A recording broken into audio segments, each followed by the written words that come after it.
আসসালামু আলাইকুম।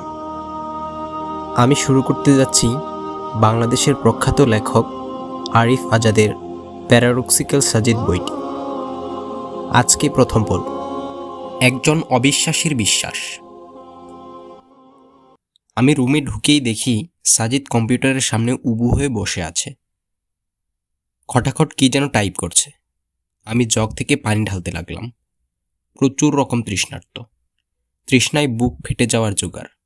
সাজিদ কম্পিউটার থেকে দৃষ্টি সরিয়ে আমার দিকে তাকিয়ে বলল, "কি রে, কিছু হইল?" আমি হতাশ গলায় বললাম, "না।" "তার মানে তোকে 1 বছর ড্রপ দিতেই হবে?" সাজিদ জিজ্ঞেস করল। আমি বললাম, "কি আর করা, আল্লাহ যা করেন ভালোর জন্যই করেন।" সাজিদ বলল, "তোদের এই এক দোষ, বুঝলি?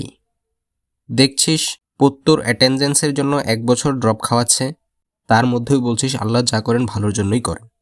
ভাই, এইখানে কোন ভালোটা তুই পাইলি বলতো?" সাজিদ সম্পর্কে কিছু বলে নেওয়া দরকার।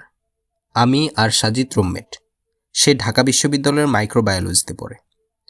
প্রথম জীবনে খুব ধার্মিক ছিল, নামাজ কালাম করত। বিশ্ববিদ্যালয়ে এসে কিভাবে যেন অ্যাগনস্টিক হয়ে পড়ে। আস্তে আস্তে স্রষ্টার উপর থেকে বিশ্বাস হারিয়ে এখন পুরোপুরি নাস্তিক হয়ে গেছে। ধর্মকে এখন সে আবর্জনা জ্ঞান করে।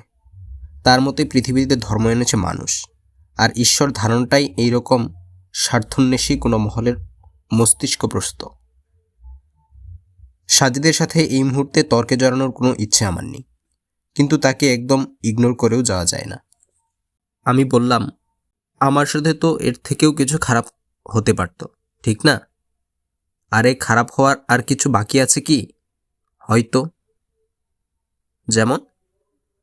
এরকম তো হতে পারত, ধর আমি সারা বছর একদমই পড়াশোনা করলাম না, পরীক্ষায় ফেল মারলাম। এখন ফেল করলে আমার 1 বছর ড্রপ যেত। হয়তো ফেলের অপমানটা আমি নিতে পারতাম না, আত্মহত্যা করে বসতাম। সাজিদ হাহা করে হাসা শুরু করলো। বলল, "কি বিদঘুটে বিশ্বাস নিয়ে চলিস রে ভাই?" এই বলে সে আবার হাসা শুরু করলো, বিদ্রুপাত্মক হাসি। রাতে সাজিদের সাথে আমার আরও একতরফা তর্ক হলো। সে বলল, "আচ্ছা, তোরা যে স্রষ্টায় বিশ্বাস করিস, কিসের ভিত্তিতে?" আমি বললাম, বিশ্বাস 2 ধরনের। একটা হলো প্রমাণের ভিত্তিতে বিশ্বাস, অনেকটা শর্তারূপে বিশ্বাস বলা যায়। অন্যটি হলো প্রমাণ ছাড়াই বিশ্বাস। সাজিদ হাসল। সে বলল, দ্বিতীয় ক্যাটাগরিকে সোজা বাংলায় অন্ধবিশ্বাস বলে রে আবুল, বুঝলি? আমি তার কথাই কান দিলাম না, বলে যেতে লাগলাম। প্রমাণের ভিত্তিতে যে বিশ্বাস, সেটা মূলত বিশ্বাসের মধ্যে পড়ে না, পড়লেও খুবই টেম্পোরারি। এই বিশ্বাস এতই দুর্বল যে এটা হঠাৎ হঠাৎ পাল্টায়। সাজিদ এবার নড়ে চড়ে বসল। সে বলল, কিরকম? আমি বললাম, এই যেমন ধর সূর্য আর পৃথিবীকে নিয়ে মানুষের একটি আদিম কৌতূহল আছে। আমরা আদিকাল থেকেই এদের নিয়ে জানতে চেয়েছি, ঠিক না? ঠিক। আমাদের কৌতূহল মেটাতে বিজ্ঞান আপ্রাণ চেষ্টা করে যাচ্ছে, ঠিক? হ্যাঁ। আমরা একাট্টা ছিলাম। আমরা নির্ভুলভাবে জানতে চাইতাম যে সূর্য আর পৃথিবীর রহস্যটা আসলে কি। সেই সুবাদে পৃথিবীর বিজ্ঞানীরা নানান সময়ে নানান তত্ত্ব আমাদের সামনে এনেছেন। পৃথিবী আর সূর্য নিয়ে প্রথম ধারণা দিয়েছিলেন গ্রিক জ্যোতির্বিজ্ঞানী টলেমি। টলেমি কি বলেছিলেন সেটা নিশ্চয়ই তুই জানিস? সাজিদ বলল, হ্যাঁ। সে বলেছিল সূর্য পৃথিবীর চারদিকে ঘোরে। একদম তাই। কিন্তু বিজ্ঞান কি আজও টলেমির থিওরিতে বসে আছে? নেই। কিন্তু কি জানিস, এই টলেমির থিওরিটা বিজ্ঞান মহলে টিকে ছিল পুরো 250 বছর। ভাবতে পারিস? 250 বছর পৃথিবীর মানুষ, যাদের মধ্যে আবার বড় বড় বিজ্ঞানী, ডাক্তার, ইঞ্জিনিয়ার ছিল, তারাও বিশ্বাস করত যে সূর্য পৃথিবীর চারপাশে ঘুরে। এই 250 বছরে তাদের মধ্যে যারা যারা মারা গেছেন, তারা এই বিশ্বাস নিয়েই মারা গেছেন যে সূর্য পৃথিবীর চারদিকে ঘুরে। সাজিদ সিগারেট ধরালো।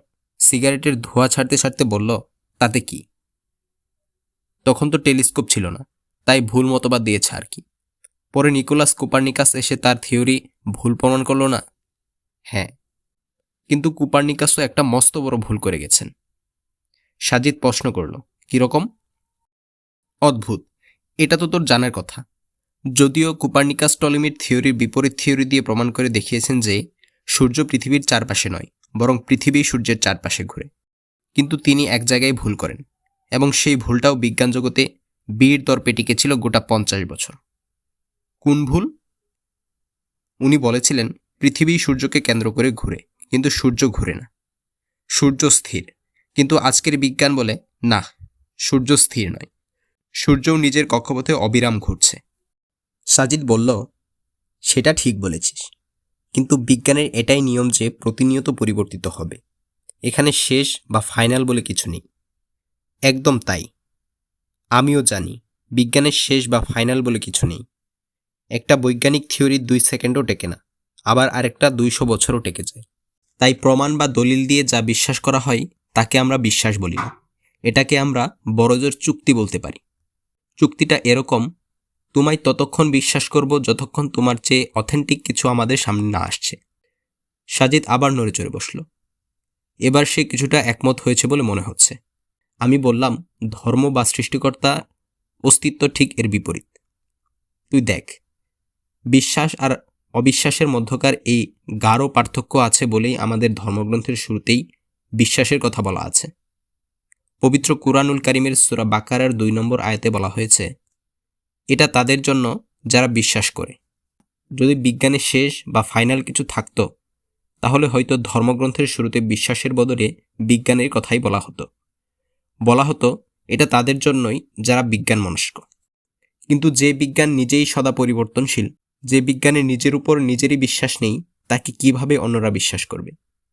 সাজিদ বলল, কিন্তু যাকে দেখি না, যার পক্ষে কোনো প্রমাণ নেই, তাকে কি করে আমরা বিশ্বাস করতে পারি? সৃষ্টিকর্তাকে কি তাহলে বিজ্ঞান দিয়ে জাজ করতে হবে? বিজ্ঞানের সীমাবদ্ধতা নেই নাকি থাকতে নেই? আমি বললাম, বিজ্ঞানের আবার সীমাবদ্ধতা কি? হ্যাঁ, আজকে বিজ্ঞান হয়তো কিছু একটা আমাদের জানাতে পারছে না, তার মানে কিন্তু এই না যে ইন ফিউচারে বিজ্ঞান সেটা কখনোই পারবে না। আমি হা হা করে হাসলাম।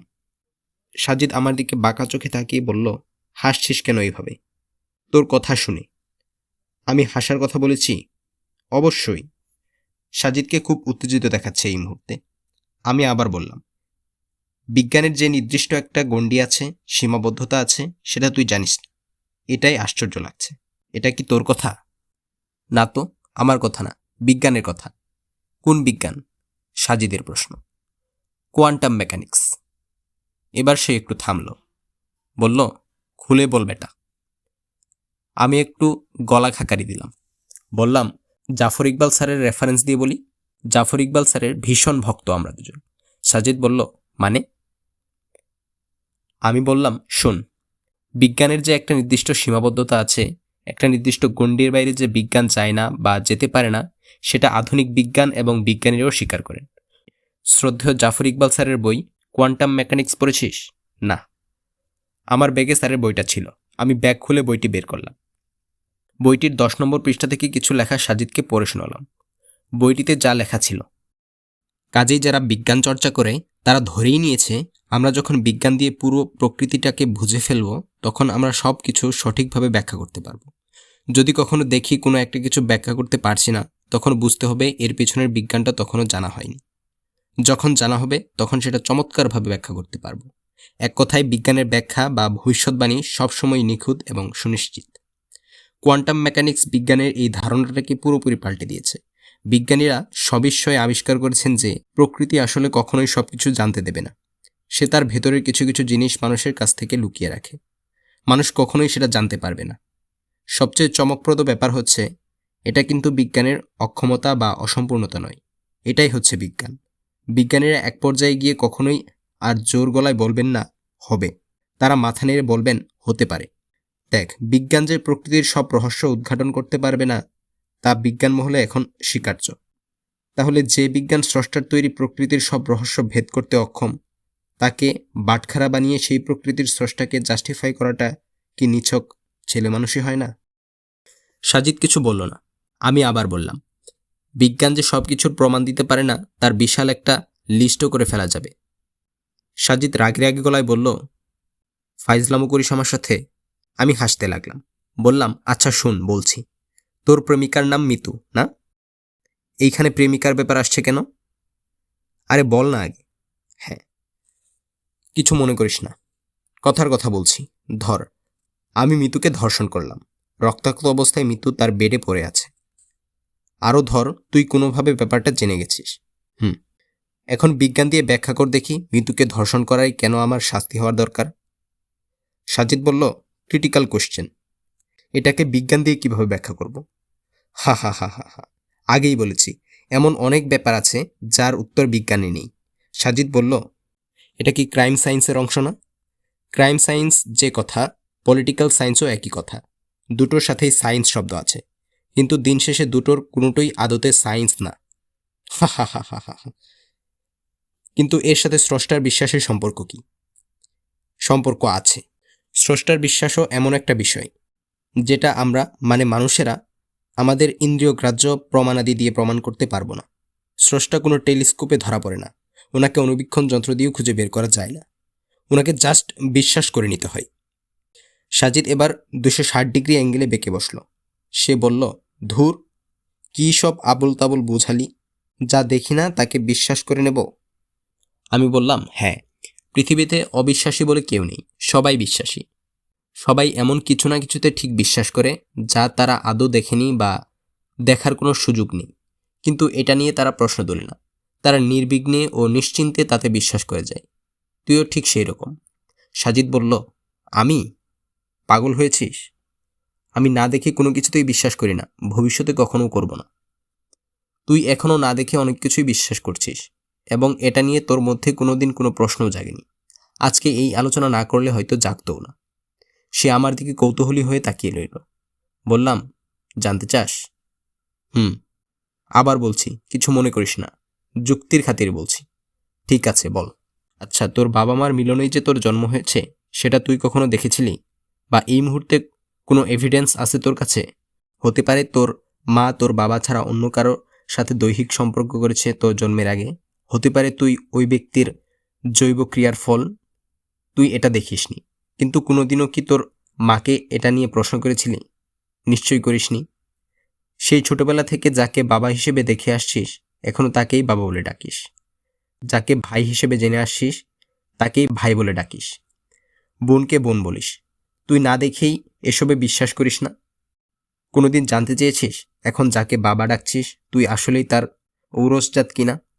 জানতে চাসনি, বিশ্বাস করে গেছিস, এখনও করছিস, ভবিষ্যতেও করবি। স্রষ্টার অস্তিত্বে বিশ্বাসটাও ঠিক এমনই রে দোস্ত। এটাকে প্রশ্ন করা যায় না, সন্দেহ করা যায় না, এটাকে হৃদয়ের গভীরে ধারণ করতে হয়। এটার নামই বিশ্বাস। সাজিদ উঠে বাইরে চলে গেল। ভাবলাম সে আমার কথায় কষ্ট পেয়েছে হয়তো। পরের দিন ভোরে আমি যখন ফজরের নামাজের জন্য উজু করতে যাব, দেখলাম আমার পাশে সাজিদ এসে দাঁড়িয়েছে। আমি তার মুখের দিকে তাকালাম। সে আমার চাহনির প্রশ্নটা বুঝতে পেরেছে।